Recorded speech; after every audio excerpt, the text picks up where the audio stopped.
We are destroying this planet. Literally every day we are destroying with everything what we do. With taking plastic instead of wood or natural materials, we destroy. With driving cars, we destroy.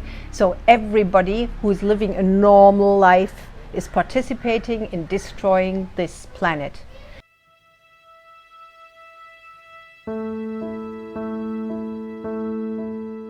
« 19 tonnes de plastique entrent dans l'océan chaque minute, soit 9 millions de tonnes par an.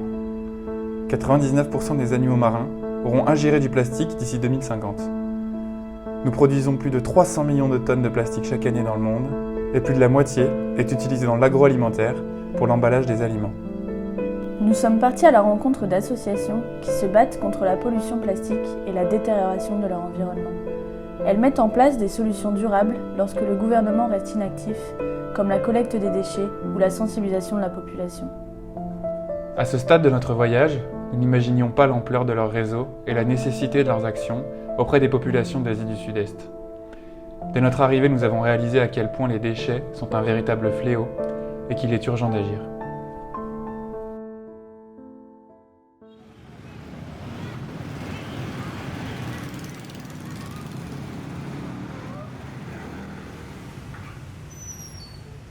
Me and my sister found to buy plastic bags 5 years ago. I was 10 years old and she was 12, so very young. And I think we started, a combination of two reasons. The first was simply looking around us and seeing the environment around us. It's not rocket science to see that plastic is an issue, right? And so whenever we were walking home from school or in the rice paddies, swimming in the ocean, plastic was constantly surrounding us. And so we always ask the question, what is someone going to do about this? But sometimes you can forget that you are that someone. Maybe in the West you don't really see plastic as an issue because you have proper waste management and proper facilities to take care and to sustainably process your waste. While here in Indonesia, we still struggle with, pickup services, let alone waste management facilities. And so plastic is really in your face. It affects your everyday life, and it's really something you can't run away from here. And so I think that's why, it really connected to us. But looking at the bigger picture, Indonesia is the second largest contributor to marine debris in the world after China, which is huge. And if that doesn't say something, that Indonesia and Bali struggle a lot with the plastic issue like many other countries in the world, we need to do something, right? And so starting little, we always like to say one bag at a time, one plastic straw at a time, one bottle at a time, making that difference one step at a time.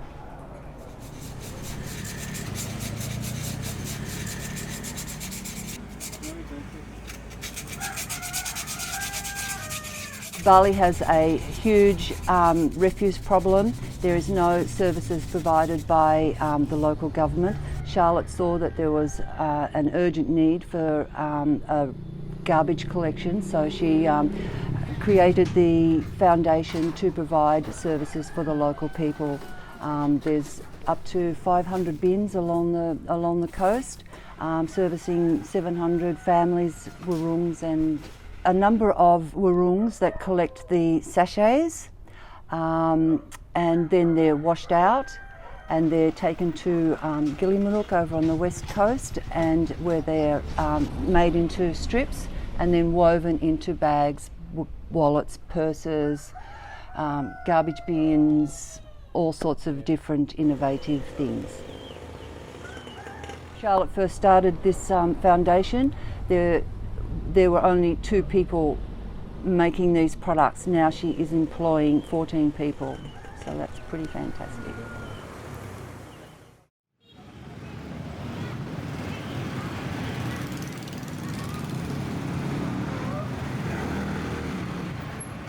It's a company that is focusing on environmental issues, specifically on waste management. For the Europeans, might be a little bit like, what? Isn't it normal? No, it is normal, not normal in Asia. We have trucks going out every morning, bringing empty and washed bags. We exchange the bags of waste in the houses, and then when they're back here, they're downloaded in the material recovery facility where there are people sorting it manually, and then all the recyclables are recovered and sent to recycling factories in Java.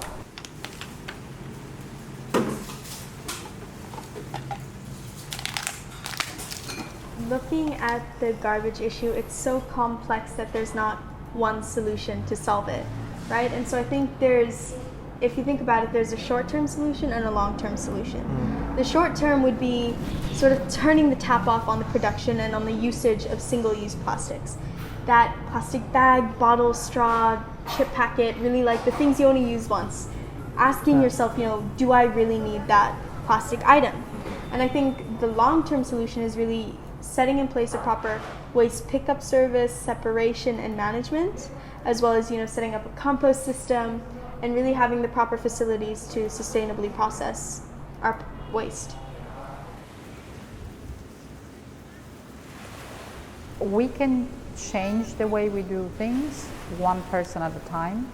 Reduce the bags as much as possible, straw as much as possible. Straw, maybe I don't know how much is a problem in Europe, but here every beverage, everything that you get it with a straw. Also buy responsibly. So the idea of a circular economy, the idea of changing habits, the idea of producing things differently and consuming differently, it is the most important thing that we can do at the moment. So especially the young people that are going out, try to be as innovative as possible, really think outside the box.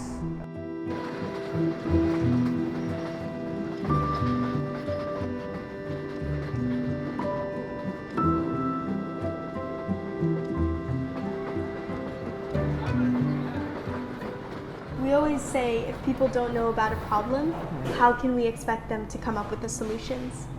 And so I still remember like 5 years ago when we started, we did a presentation at a local school and we asked everybody, all the kids there, they were in 5th grade I think, and we asked them, hey, are plastic bags good or bad?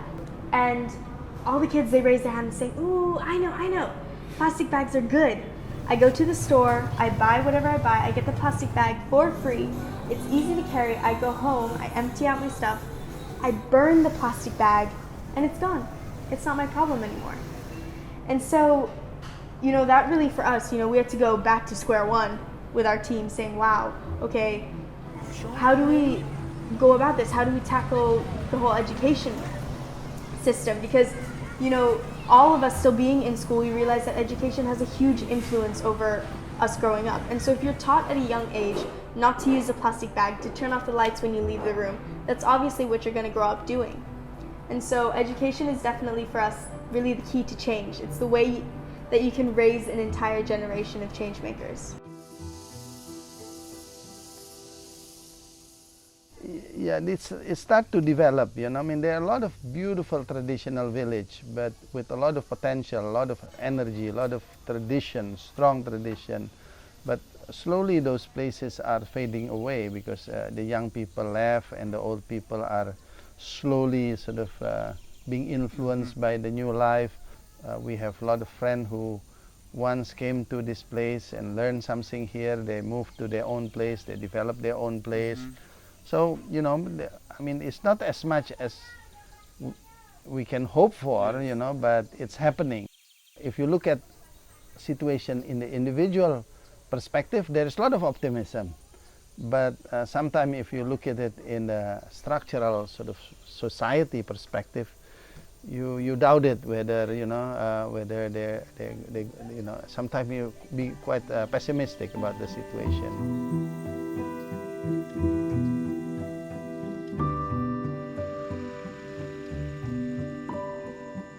Hiker holds little workshops here. The local kids come, they make little things, and she's always talking to them about waste and the dangers and hazards of waste and living in a rubbish tip. And she goes to the schools, she creates lesson plans for them there, and just tries to get the word out through the younger generation to hopefully take that message home to their parents and their little compound that they live in. We need to rethink a variety of ways in which we're living. I know that this sounds almost depressing for many people, they think, oh, it doesn't mean that you have to renounce on the enjoying yourself or enjoying, lifestyle, whatever it is. It means just doing things differently.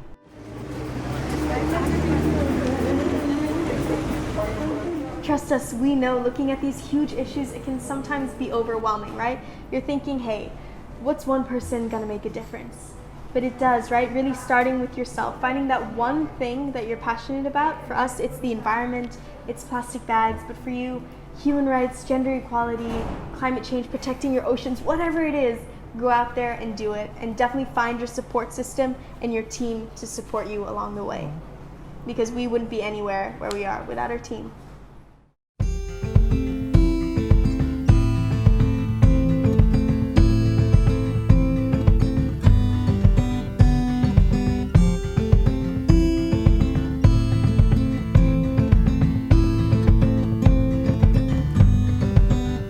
Today,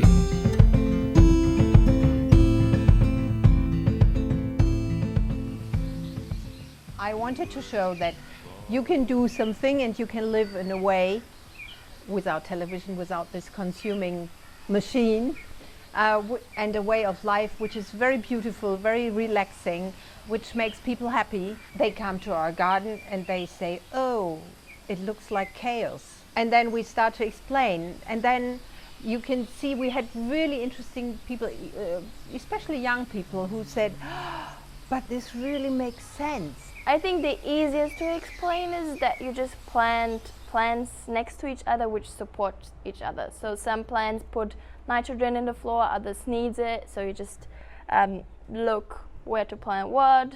Some need more sun, so you put similar plants together which need the same conditions, thinking about what the plants need, how it should be natural.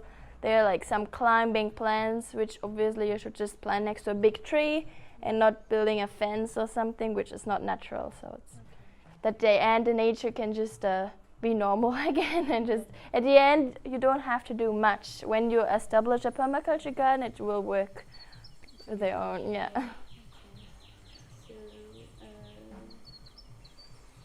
One hectare is feeding 12 people, and the food industry is telling us you need 1 hectare for only 3 to 4 people. So then if you start to look at your environment and you see these big landscapes with nothing, no biodiversity, and this is just a word, but that means there is only one crop and there's rarely a tree. And if I look at this now, and I traveled through Europe, even Europe, not only America, yeah, and I think it looks like a desert. For me, it looks like a desert, yeah, because there is no more variety. There are people who are really sensible, and not only, Sri Lankan is an agriculture country. So, and they did traditional farming until the last 20 years or 10 years ago. So nearly everybody knows about traditional farming. So they know about trees and but they don't do it anymore because Haley's or whatsoever company tells them, oh, it's so easy, you just put this thing, you're getting better crop, yeah. But they come and they look at what we are doing and they say, oh, in fact, you're doing something very good for Sri Lanka. Well, they come for working, so they're still a bit not sure what we're doing, because the big companies tell them put fertilizer is the best. With the cinnamon, they saw we don't put any fertilizer, we just use chicken compost, and still it's growing so well, so they start thinking, maybe we should change something at home as well and save money by not buying expensive fertilizer. But more of the problem is how we actually have to change our lives so we don't eat or use more than what is our right. Okay. Because the society, the human society now is based on living excessively. They take more than what belong to you, from not only from nature, from other human. You want to take things that doesn't belong. You want to own things that doesn't belong to you, and that way of life is due to the financial system. Because if you live in the financial world, you want to grow all the time. You don't want to, you have to grow all the time. If you don't grow, you die, So the question should be answered if every human basically in this earth doesn't live excessively, if they can reduce and only take what they need and not more and eat or use what they need, not excessively, I think the world as it is still can feed 5 times, 7 times the amount of people. So, it's depend on how we live. I believe it's very hard for society to change, but we shouldn't lose our hope.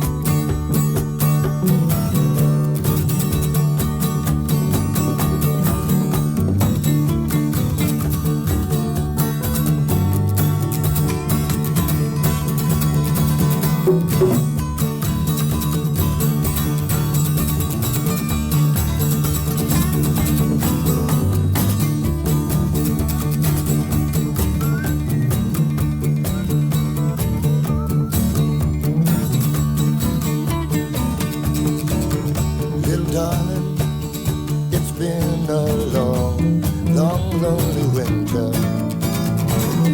Little darling, it seems like years